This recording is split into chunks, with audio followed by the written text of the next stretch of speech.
Ο Αντώνης είναι φίλος, βραβευμένος σεφ και τρίτεκνος. Όπως ακριβώς και εγώ.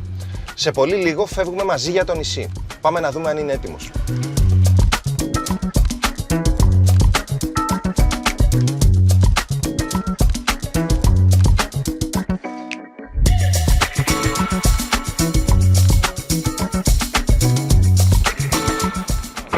Αντώνη, όλα έτοιμα. Παιχταρά μου, πανέτοιμος. Έχεις πάρει τα απολύτως απαραίτητα. Έχω πάρει μόνο απαραίτητα. Αθρακούχο νερό, αβοκάντο, ένα τηλεσκόπιο. Έχεις φουσκώσει και ό,τι φουσκώνεται. Μπράβο, πολύ έξυπνο. Έτσι τα είχαν στη βιτρίνα. Άλλωστε είμαστε στο τέτρις. Και στην κουζίνα. Αυτό πρέπει να το πούν άλλοι. Πρέπει να το πούν πελάτες. Πελάτες μου! Λοιπόν, τι μας συνδέει. Έχουμε τον ίδιο ψαρά. Πάμε στο ίδιο μέρος διακοπές τα τελευταία καλοκαίρια. Μάγειρες, αν και εσύ είσαι κρύας κουζίνας κατά κύριο λόγο. Μάγειρες. Χιούμορ, Ισχύει. τουλάχιστον καταλαβαίνόμαστε.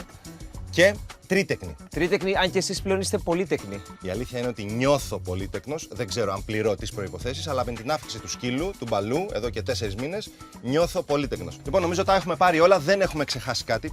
Αλήθεια, έχετε ξεχάσει ποτέ κάτι για το οποίο έχετε αναγκαστεί να επιστρέψετε? Για να αναγκαστούμε να επιστρέψουμε, μια φορά είχαμε ξεχάσει το ένα παιδί. Ποιο?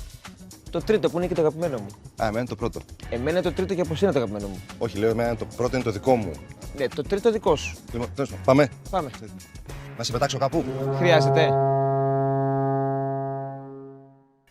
Η αλήθεια είναι δεν χρειάζεται. Σήμερα θα μας πετάξει κάποιος άλλος. Πήγαμε.